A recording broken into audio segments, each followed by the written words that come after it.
Yes, that's actually unblockable, I think. So actually the more he sends out Captain Command, that's actually good for me.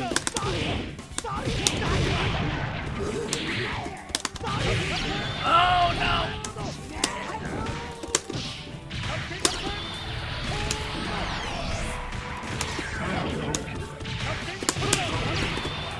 No, no, no.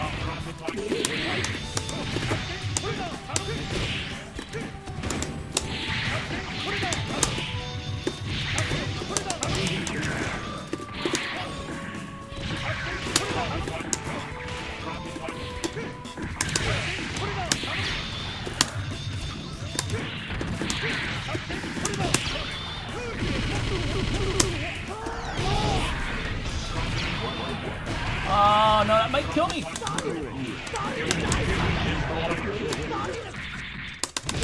Oh. Fuck! Oh! I got chipped. So far I've only won one. Okay, and I think they're up like 7 or 8 now at this point. I mean, the good news is I'm not losing points.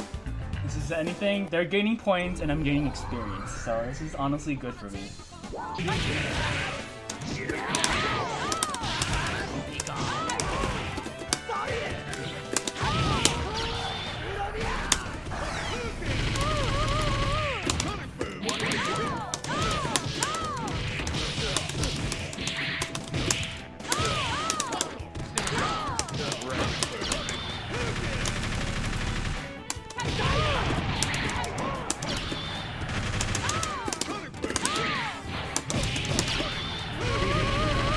Get her out of here.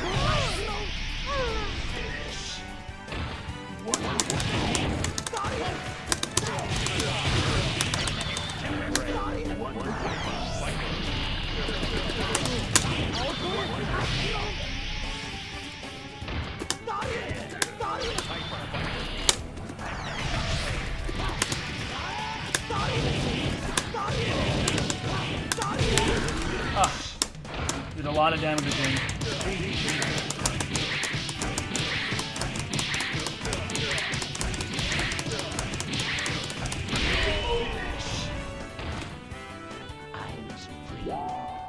I'll play again, but like, oh, that's only just to show I'm not a bitch, okay? unless the game already wants to end the set. I'll be happier with the latter, honestly. Okay, good, thank you. Game's putting me out of my misery, thank God.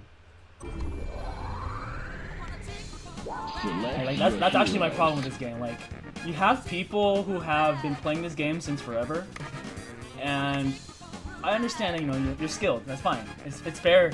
It's just you have so many characters, and you have people who are not at that skill level, and you expect people to want to continue playing. And I mean, I can take this because like I'm not in like serious fighting game mode right now, but I could totally just play and enjoy myself. And you already know if someone is playing for serious or if they're playing to be like a hella fucking try hard. I've been playing this game for 20 years, try hard, you know? Like, it's a little, what's the word? It makes the game look unattractive, you know? Like, as much as I want to like the game, it's got like this big ass mole on its face, and I can't stop pointing at it because that's what's been on there the last 22 fucking years. Okay, so that's what being a tryhard in this game is. You're that giant mole on that face. Try hiding that shit, okay? Hey Nick, how you doing? It's going okay. I think I played 3 people so far today. One of them played like a bitch, but I got a game off of them. It's Marvel. It's one of those types of games where you know, like, this is the reason why I am going to play the game as seriously as I will. And by that I mean I don't care about playing this game competitively in whatever space whatsoever. But I want to enjoy the game, so I can tell instantly by the characters you decide to choose if I'm going to enjoy the game.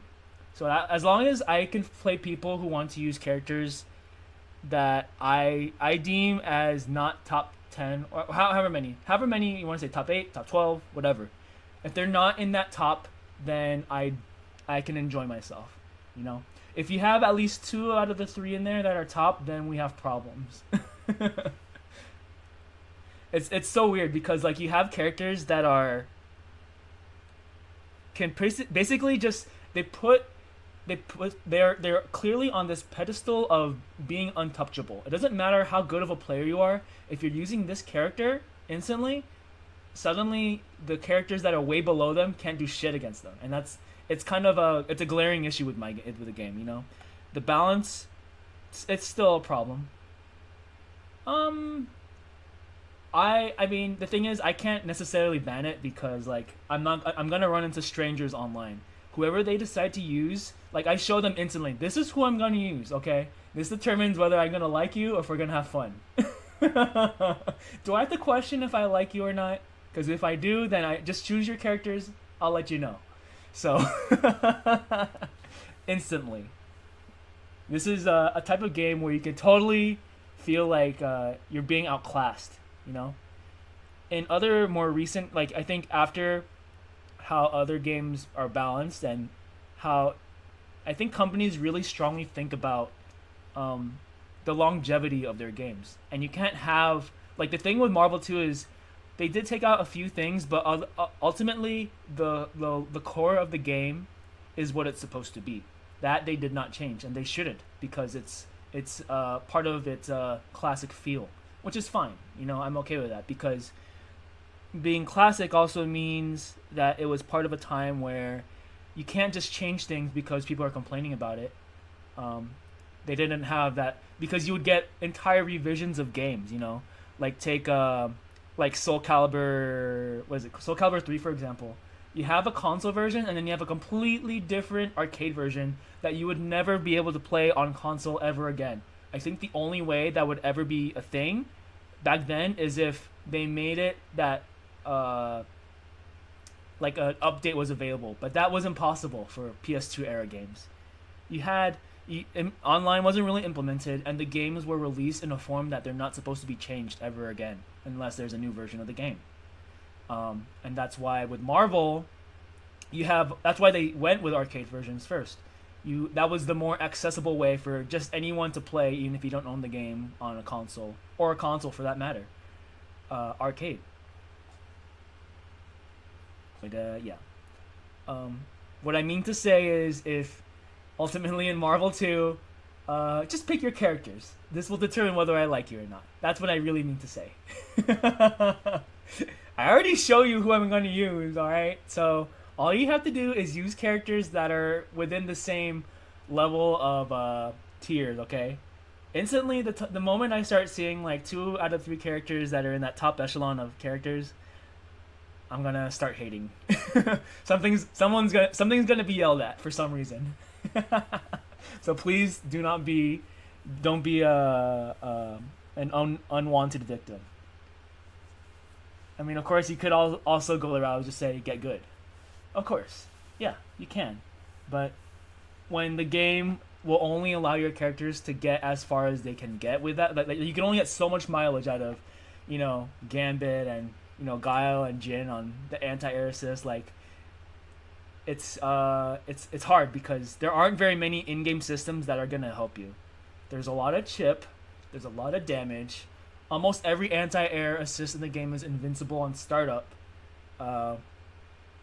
There's really not very many safe methods outside of DHC to get your characters in and out.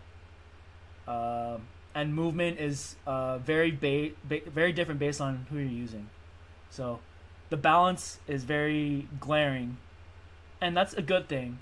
But at the same time, if you're being affected in a way that it's hindering your gaming experience, that's when you have to start putting up boundaries. Okay, it's okay to like this game, and it's totally acceptable to admit you're having a bad time when people are using the characters that they are.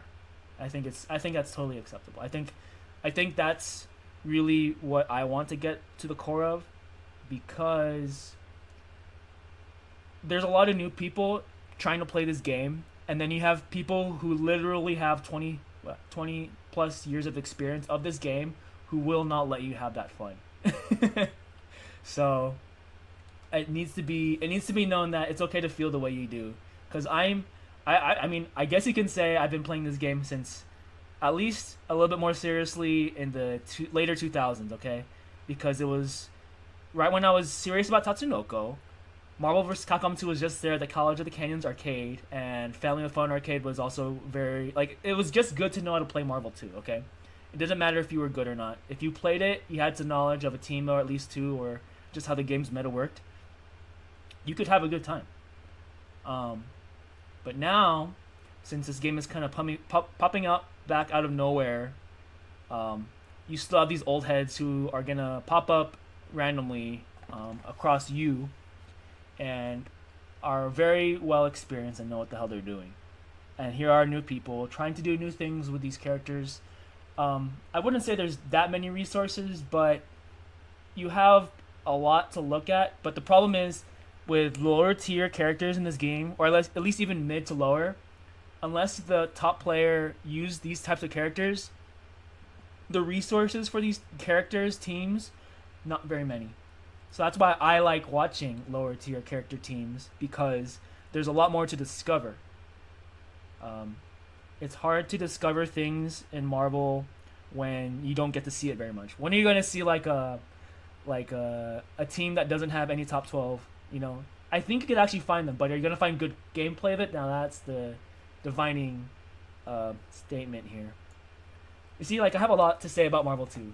I want people to have fun with it, but I think it's funny to laugh at people who are not having a good time because top players are using the shit that they know, you know? Like, I think for me, especially now that I'm, of course, I hate to say it, but everyone gets older, okay? But you want to try to make things better for, at least, like, I feel like you should have a lot to say to the generation, or people even who are like 10 years younger than you know? It's just like, you know where they were. You were there. You were there 10 years ago. You were exactly where they were. So that's why, of course, people who are probably newer at this game are probably in their 20s or maybe even just like teens, okay? That's fine. You're new. You're young. But this game is, it captures the essence of the early 2000s, where a lot of things about fighting games would not change. It was actually stagnant, but that's only because that's what they had at the time. You know, were you gonna get another version of Marvel vs. Capcom 2 updated on the Dreamcast in 2006? No, they're just playing the same shit because that's the version of the game they're stuck with. No, I think it's cool that this game's around, you know, but I'm trying to reiterate the fact that if it feels like you're having an unfun time, just know that there's top characters in this game, and that there are people who are gonna make sure you don't have a good time because they know more than you, and that's fine. So I know, and I'm facing that hurdle. All right, let me show some games. What I've been cooking up lately.